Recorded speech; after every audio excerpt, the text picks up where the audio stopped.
पता है, कुछ शहरी कहानियां ऐसी होती हैं जो वक्त के साथ भुला दी जाती हैं, पर कुछ कहानियां वो लोगों के दिमाग में घर कर जाती हैं।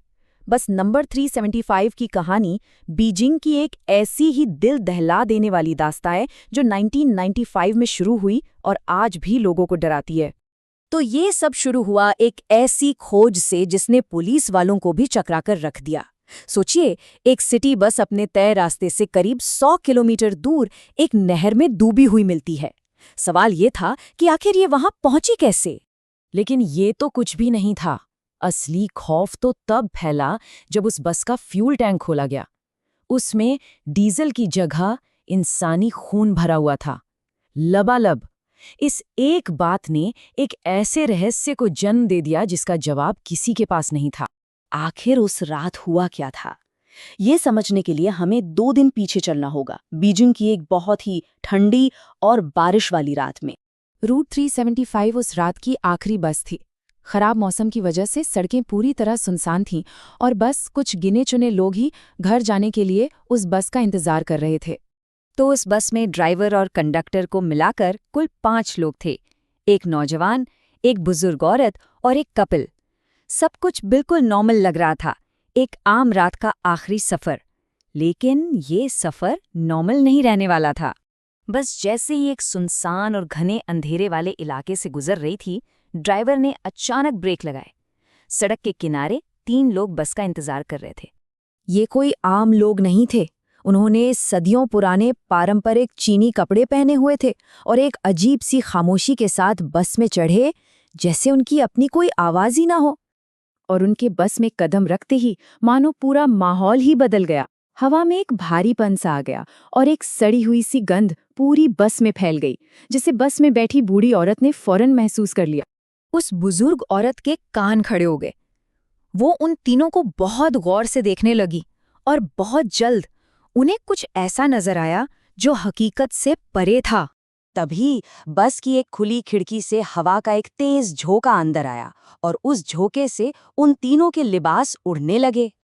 और जैसे ही उनके कपड़े हवा में ऊपर उठे, उस बूढ़ी औरत ने जो देखा, उससे उनकी आंखें फटी की फटी रह गईं।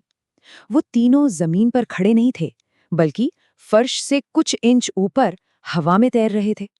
उनके पैर थे ही नहीं। पर खौफ का असली मंजर तो अभी बाकी था। उसी हवा से बीच वाले शख्स के बाल उसके चेहरे से हटे और औरत को दिखा कि उसका कोई चेहरा ही नहीं था। वो जगह एकदम सपाट थी। अब उस औरत को सब साफ हो चुका था कि वो और बस के बाकी यात्री भूतों के साथ सफर कर रहे थे। वो समझ गईं कि अगर जिंदा बचना है तो उन्हें और उस नौजवान को बचाने के लिए कुछ न कुछ तो करना ही होगा, वो भी फौरन। उन्होंने तुरंत एक तरकीब सोची। उन्होंने उस नौजवान लड़के पर चोरी का इल्जाम लगाकर जोर जोर से चिल्लाना शुरू कर दिया। उनका मकसद सिर्फ हंगामा खड़ा करना था, ताकि ड्राइवर बस रोकने पर मजबूर हो जाए और वो दोनों उस प्रेत बस से उतर सके। और उनका ये प्लान काम कर गया। झगड़े से परेशान होकर ड्राइवर ने बस रोकी और दोनों को नीचे उतार दिया। जैसे ही बस दोबारा चली और अंधेरे में गुम हो गई, बूढ़ी औरत ने उस हैरान परेशान नौजवान को वो भयानक सच्चाई बताई। जब इन दोनों ने पुलिस को ये पूरी कहानी सुनाई तो जाहिर है किसी ने यकीन नहीं किया। सबको लगा वो कोई मनगढ़ंत कहानी सुना रहे हैं। लेकिन ये सोच तब बदल गई जब 2 दिन बाद वो बस मिली। नहर के पानी में डूबी उस बस के अंदर का नज़ारा बहुत खौफनाक था। जांच करने वालों को बस के अंदर से 5 लाशें मिली, ड्राइवर, कंडक्टर और वो ही 3 रहस्यमयी यात्री। पोस्टमार्टम रिपोर्ट ने तो इस रहस्य को और भी उलझा दिया। रिपोर्ट में आया कि ड्राइवर और कंडक्टर की मौत को 48 घंटे से कम हुए थे, लेकिन उन 3 अजनबियों की लाशें हफ्तों पुरानी लग रही थीं। ये कैसे मुमकिन था? पुलिस की जांच अब एक ऐसी जगह पहुंच चुकी थी जहां से आगे कोई रास्ता नहीं था। हर सबूत किसी अलौकिक घटना की तरफ इशारा कर रहा था। बस अपने रास्ते से 100 किलोमीटर दूर मिली, फ्यूल टैंक में खून था, सीसीटीवी फुटेज से बस गायब थी और कोई रिफ्यूलिंग का रिकॉर्ड भी नहीं था। सोचने वाली बात यह है कि बस के टैंक में जितना डीजल बचा था, उससे वो मुश्किल से 21 किलोमीटर ही चल सकती थी। तो फिर वो 100 किलोमीटर दूर कैसे पहुंच गई? क्या वो वाकई इंसानी खून पर चल रही थी? ये मामला आज तक हल नहीं हो पाया। बीजिंग में लोग कहते हैं कि आज भी कुछ रातों में फ्रेग्रेंट हिल्स जाने वाली आखिरी बस शायद वो नहीं होती जो वो दिखती है। और यही अनसुलझा सवाल इस कहानी को आज भी जिंदा रखे हुए है।